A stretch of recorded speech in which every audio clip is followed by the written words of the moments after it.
ఈరోజు వేలాది మంది ఆశా వర్కర్లు 2 యూనియన్ల పిలుపు మేరకు హైదరాబాద్కు చేరుకున్నారు. ధర్నా చౌక్ దగ్గర ధర్నా చేయడం కోసం పోలీస్ పర్మిషన్ అడిగితే పోలీస్ పర్మిషన్ కూడా నిరాకరించింది ప్రభుత్వం. ఒకవైపు చట్టబద్ధంగా, న్యాయబద్ధంగా, రాజ్యాంగబద్ధంగా ధర్నా చేయడానికి ప్రయత్నం చేస్తే ధర్నాకు పర్మిషన్ ఇవ్వరు. అసెంబ్లీ సమావేశాలు జరుగుతున్న సమయంలో తమ సమస్యల్ని వినిపించాలని, ఆ సందర్భంగా మంత్రులకు తమ సమస్యలు విన్నవించుకోవాలని, తమ నియోజకవర్గాల శాసనసభ్యులు శాసనసభలో తమ సమస్యలను గొంతెత్తు మాట్లాడాలని చెప్పేసి సహజంగా ఆశాలు కోరుకుంటారు. ఎవరైనా కోరుకుంటారు. ఆ కోరికతోటే అనేకుడు అరెస్టులు చేసి సుమారు 10 పోలీస్ స్టేషన్లలో బంధించారు. వీళ్ళందరినీ కూడా, ఆడవాళ్ళని కూడా చూడకుండా వాళ్ళను పోలీసులు ఎటు పడితే అటు నలిపిస్తూ, లాగుతూ, తొక్కేస్తూ ఈ రోజున ఇబ్బంది పెట్టారు. మరి రేపు వీళ్ళ ఆరోగ్యాలు దెబ్బతింటే ఎవరు బాధ్యత వహించాలి?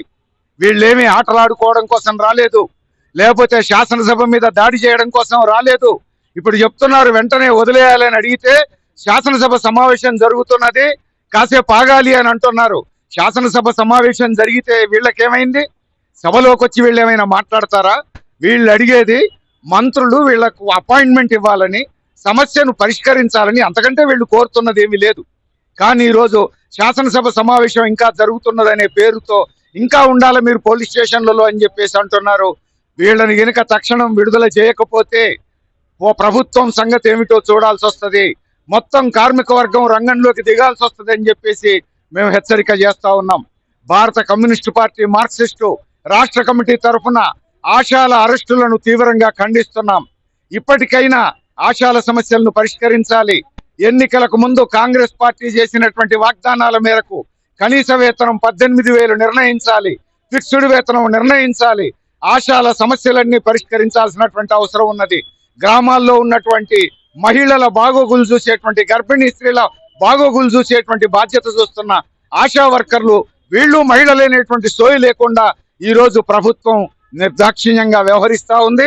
ఇట్లాంటి పద్ధతుల్లో వ్యవహరించినట్లయితే రానున్న కాలంలో పోరాటాలు మరింత ఉధృతం చేయాల్సి వస్తుందని ప్రభుత్వాన్ని హెచ్చరిస్తున్నాం. మేము ఒకటే చెప్తున్నాం, గత ప్రభుత్వం ఇదే నిర్బంధాన్ని ప్రయోగించింది, ఇప్పుడు కాంగ్రెస్ ప్రభుత్వం ఇదే నిర్బంధాన్ని ప్రయోగిస్తున్నది. ఢిల్లీలో మోడీ ప్రభుత్వం కూడా అదే పద్ధతుల్లో నిర్బంధాన్ని ప్రయోగిస్తున్నది. నిర్బంధంతో ఉద్యమాలను అణచగలుగుతాం అనుకుంటే అది మీ భ్రమ అని చెప్పి హెచ్చరిక చేయదలిచాం.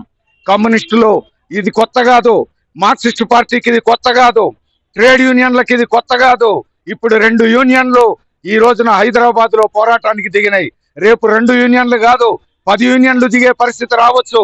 మొత్తం ఆశా వర్కర్లందరూ ఏ యూనియన్ కు చెందిన వాళ్ళు, ఏ పార్టీకి చెందిన వాళ్ళనే తేడా లేకుండా అందరూ ప్రభుత్వాన్ని నిలదీసేటువంటి పరిస్థితి వస్తుంది. ఆ పరిస్థితి రాకముందే సమస్యలను పరిష్కరించి గౌరవం నిలబెట్టుకుంటారా, లేకపోతే ఆశా వర్కర్ల ఆగ్రహాన్ని చవి చూస్తారా? తేల్చుకోవాల్సింది పాలకులే అని చెప్పి హెచ్చరిక చేస్తున్నాం.